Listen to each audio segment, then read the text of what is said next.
Yo, what's up, everybody? It's me, Eclipse, or that fat kid, whatever float you go. This is BO3. This was live. This was last night, and I was with my friends. Unfortunately, you can't hear them. I realised that, but this was supposed to be our live thoughts and predictions. So without further ado, we're gonna jump right into it. It's cut up into small sections, because otherwise it would have been very long. And yeah, I'll talk to you guys later. Peace. Right, because players are on the move a lot, and we really like to reward players for movement and for being able to jockey into position and get into a good spot for a gun battle. You know, in unlimited sprint's challenging, right? You know, because we also need to have maps that, you know, push head-to-head engagement. So in limited sprint, you know, you can really get into an engagement really fast. I don't know. I don't think everyone uses snipers really big, but I don't really care, to be honest. You can be exposed because you know gun skill is going to matter, and the gun skill is probably going to win most of the time. But a guy can actually move and flank and outmaneuver you, and if he does that, well, then why doesn't he deserve to win that gunfight? He does. Maps were something. Man, I'll tell you, in all my time making Call of Duty games, in all my time making video games, I don't think I've ever spent as much time basically trying to figure out how to make the maps work in the context of the combat movement system that we had. And it's pretty funny because we were trying all these different things, like, okay, well, what does it mean to have wall run, and where would it be in the map, and how should it play, and how does all that work? And ironically, you can get thermal we had to do all that work to realize that we didn't have to do that much work. That the structure of a map and the fundamental principles about keeping the combat in frame, all that stuff was still true, even when you could wall run or thrust jump, or power slide, or side strafe, and we had to just stop. Wait, fast hand cold-blooded. Oh, what's that? And be like, just use these tools the way that you would just go about making a map. Tactical mask. Tactical mask is back. And then it wasn't such a deal.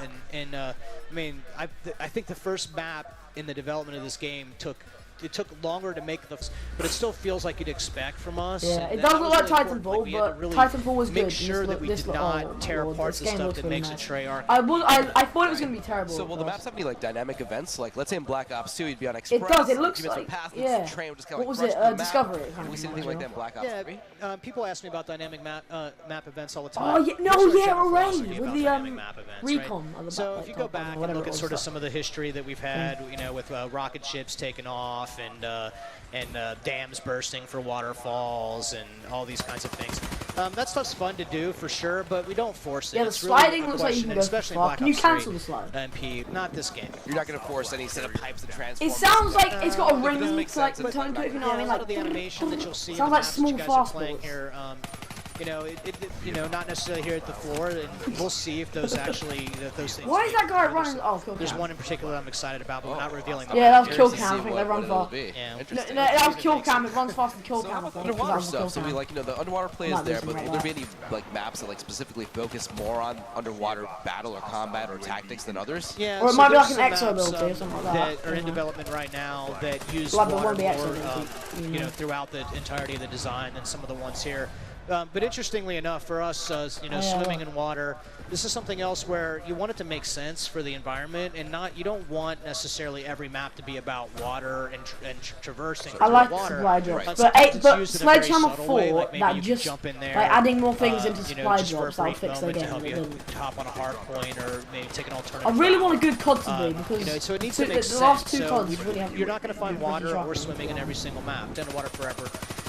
Everyone seems to be using that gun. I don't know why. But so what's interesting for me about swimming is I just like being able to move in all the dimensions that you can move. Weapon at all? No, it's not really impacting sort of. I don't know if I like that thing that pops out your hand. Of a gun, you know, but certainly impacting the atmosphere, the sound, right?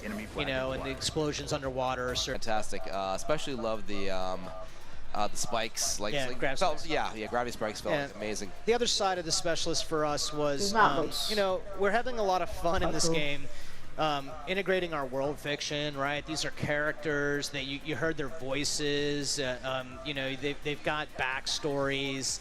So it's really fun for us to sort of tie our world fiction into multiplayer in a unique way. Right. So there are some of the inspiration really just came from you know, creating that.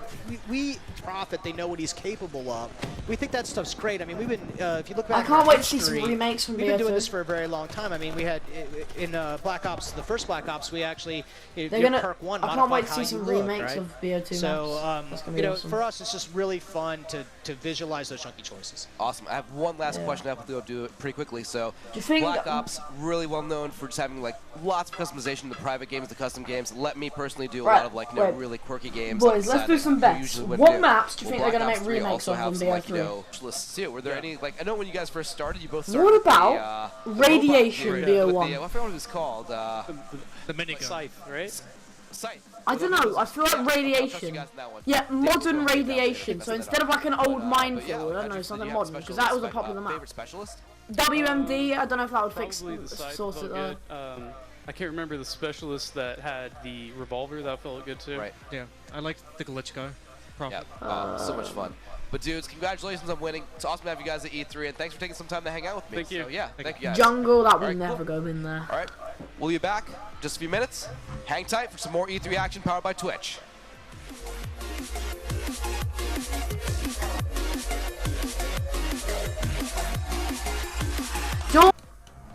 Right, there you go, everybody. That has been my live reaction to seeing the Black Ops 3 multiplayer reveal, even though it wasn't really the reveal of the stream. You know what I mean. So I hope you enjoyed. Obviously, this is cut up into sections because it was a long time, and I just wanted to do the most interesting parts. So I hope you enjoy our predictions about what the maps can be brought back. And yeah, it's been your boy Eclipse, or Max, or Fat Kid Central. I'll see you later. Peace.